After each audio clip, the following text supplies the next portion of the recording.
Hello, beautiful souls, and welcome to the Medium's Table. I'm your host, Michelle Gardner. This podcast is your personal invitation to join me at the intersection of the everyday and the extraordinary. Together, we'll explore the magic of mediumship, share spiritual stories, and connect with fellow mediums on this incredible journey. So grab a seat, pour yourself a cuppa, and come join us at the Medium's Table, where spirits gather and stories unfold. Disclaimer, just a heads up to all our lovely followers. Our social media is a space where we share personal stories, including those of various mediums. Let's keep the vibe positive and respect each other's beliefs. Every journey is unique, and here we celebrate the diversity of experiences. On today's show, I would like to welcome longtime friend, inspiring and incredible medium, Kim Liddell. Welcome to the show, Kim. Well, thank you, Michelle. That was very nice of you to invite me.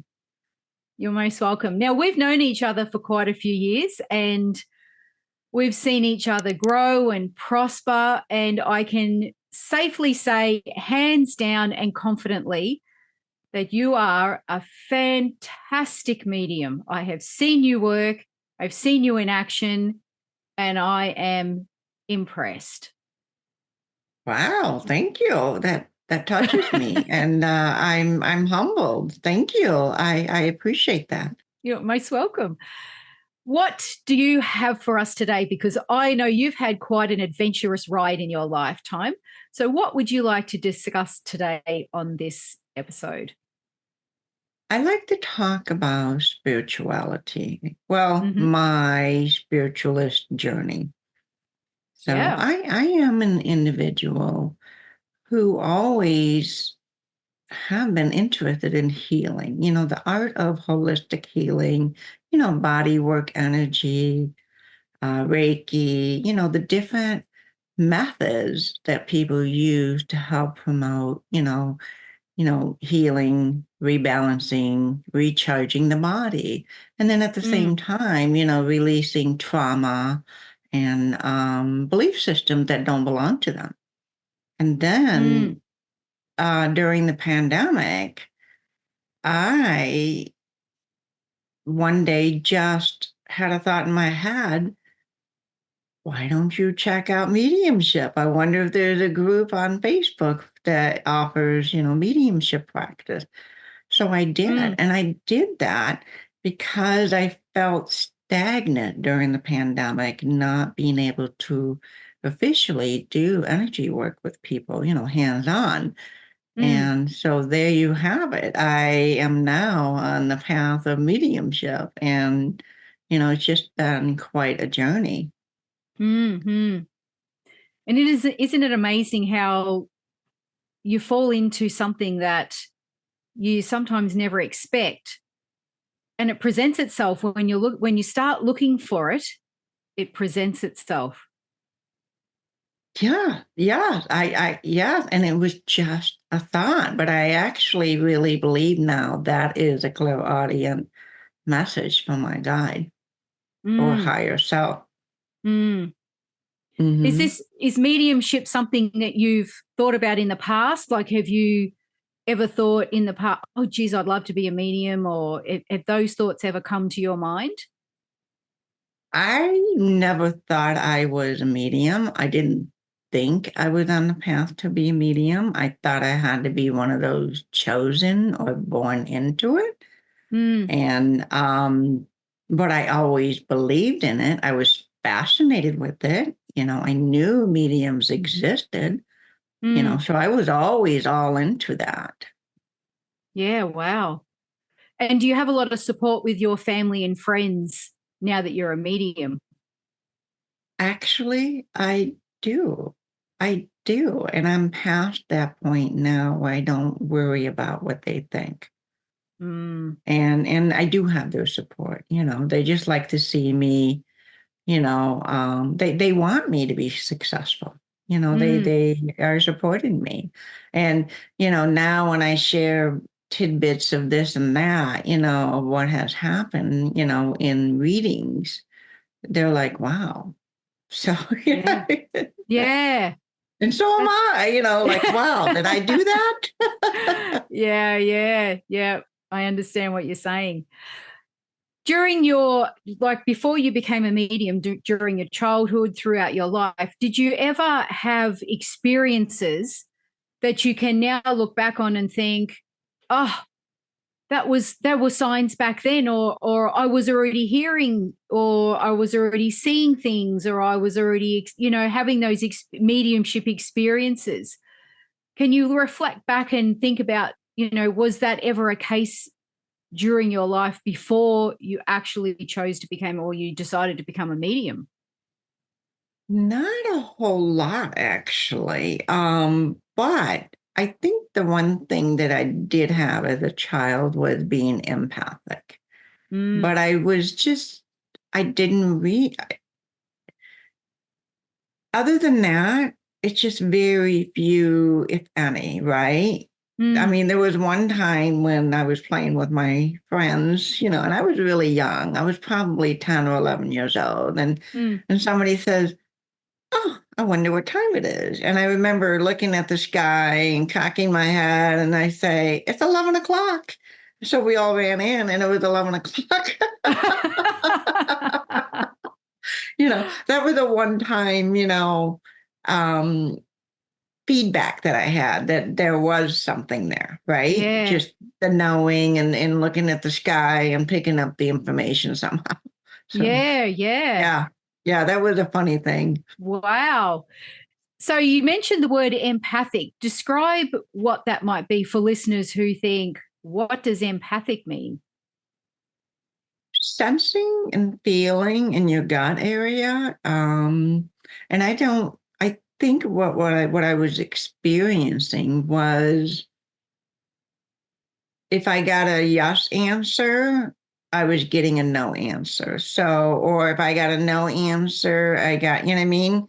Mm, Or if somebody didn't want to answer the question, I knew the answer, yeah. in my gut, and it was all emotional feelings, Mm, but I didn't at that time, how would I know? I mean, as a child, nobody discussed ghost and mediumships and near death experiences. It just wasn't a topic. I did not become aware of any of that until I was 19 years old, and I saw a catalog in the mail mm, that offered to sell books and audio cassettes and you know different forms of writing that mm, talked about all of reincarnation, um, healing, mm, mediumship, etc. mm. Now you live in America, you live in Chicago, I and do. I'm in Australia. Right. How would you say mediumship is uh, taken on or accepted over in Chicago where you live? Because I do understand from talking to different people that some areas can be quite religious and strong in their beliefs, and it's not always openly accepted. How is it where you are? Well, there is a large, strong spiritualist church, in Chicago on the north side. And I hear, it's going strong. I've never been there. I would love to go there one day, just to visit and to meet other people, with the same philosophy, Mm, right? And the spiritualist belief. I find that yes, there are some people that are open-minded to it and others that are not. So I actually pick and choose whom I openly share this with. And mm, maybe and I do that because I'm protecting myself, right? I don't want to hear, right, yeah, negative, or feel negative feelings from them about it. So I think intuitively, intuitively, yeah. I pick and choose whom I share with, and then there's been a couple times people say, oh, okay, that's interesting, and then that's it. That's fine. Mm, mm.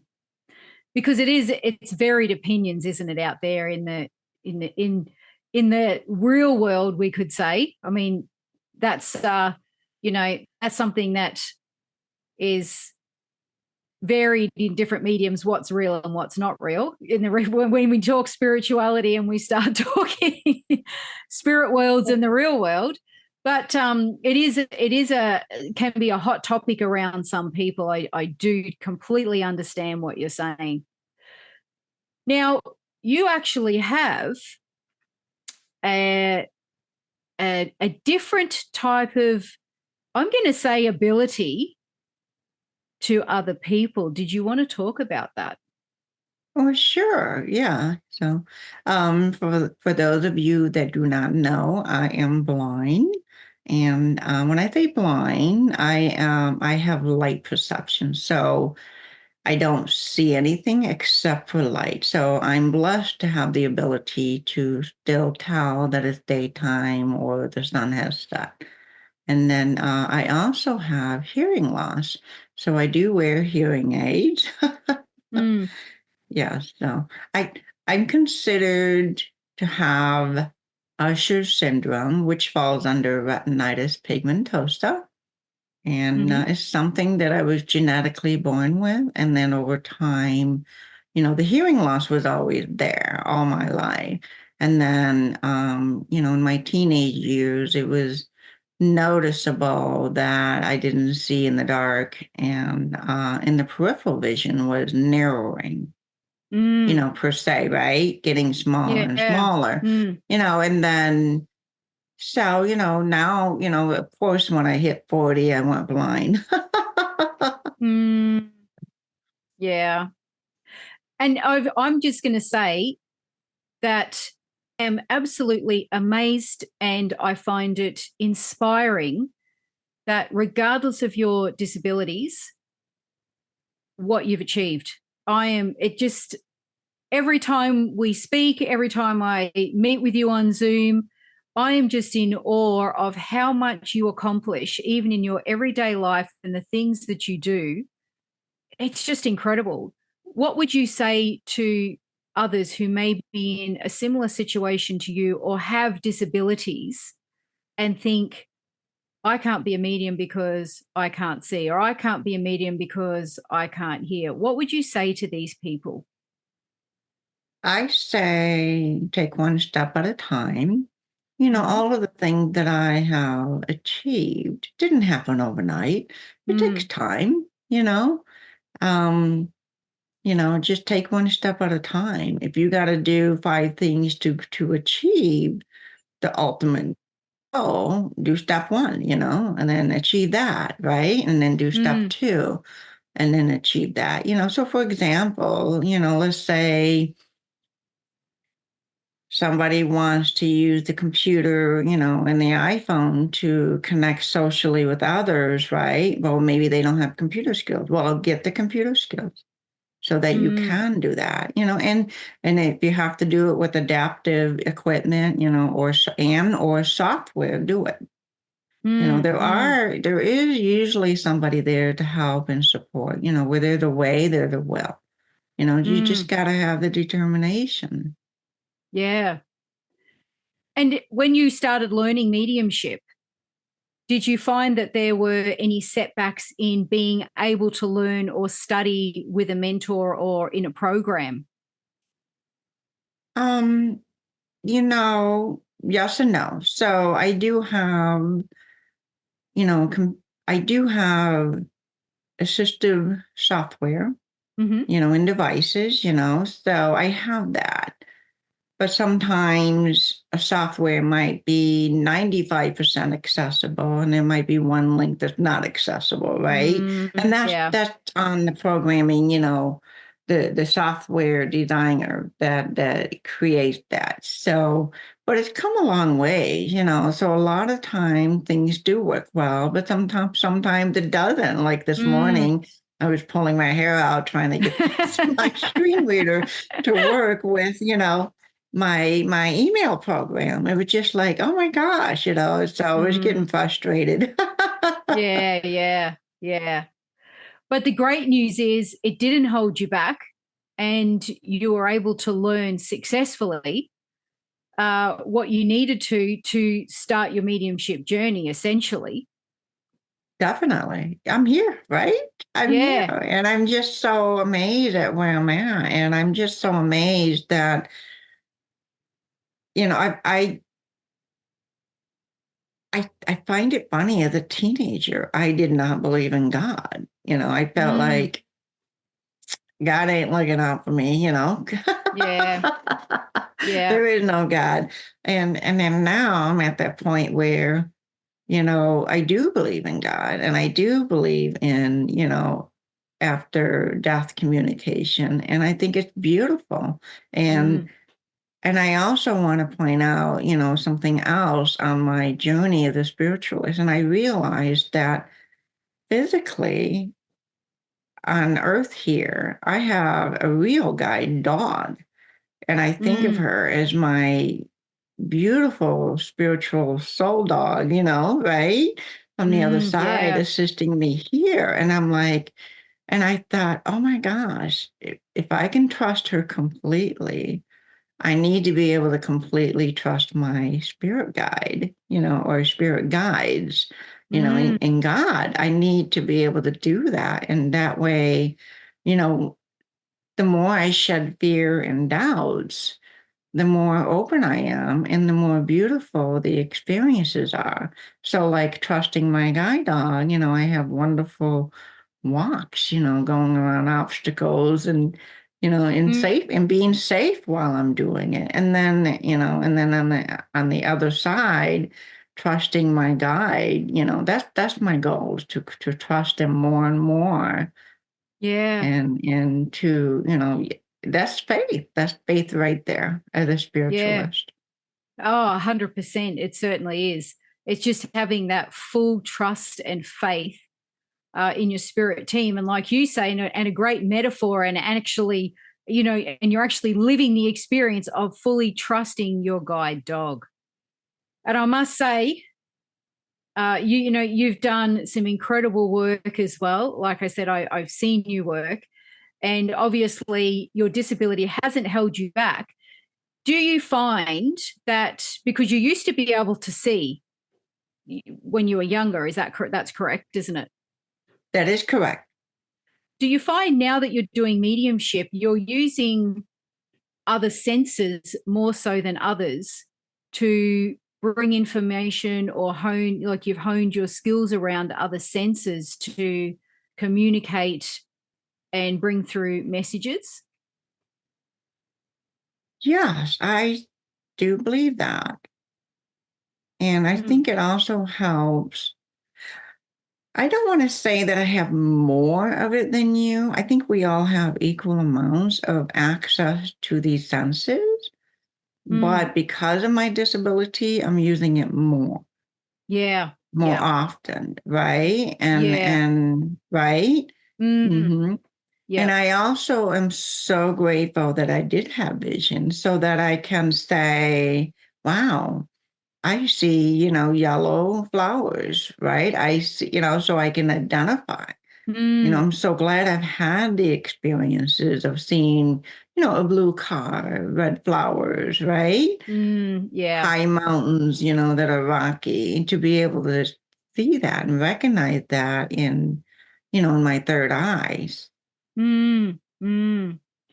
Yeah, absolutely. And realistically, it's such a gift, isn't it, that you've been able to have that experience in this lifetime, considering, how far you've come today. Kim, is there anything else you would like to share with the listeners? Um, if you ever do see me and my guide dog, and her name is Rebecca, please don't call her name. And if you do say hello, please identify yourself. Well, hello, Kim, I am so and so. It is Mm, so helpful, and mm, it's courtesy. And yeah. God bless. Thank you so much for sharing your experiences and your stories today, Kim. Where can people find you? AskMediumKim.com. Hmm. And I am on Facebook and Instagram. And I do have a blog. Once in a while, I put an article out, a short article. Fantastic. And you take clients for readings as well. Is that right on your website? Yes, yes. Okay, Kim, thank you so much for being on the show, and we look forward to having you back again very soon. Thank you. To view the show notes, head over to themediumstable.com.au. If you want to watch these episodes, head over to our YouTube channel, The Medium's Table Podcast.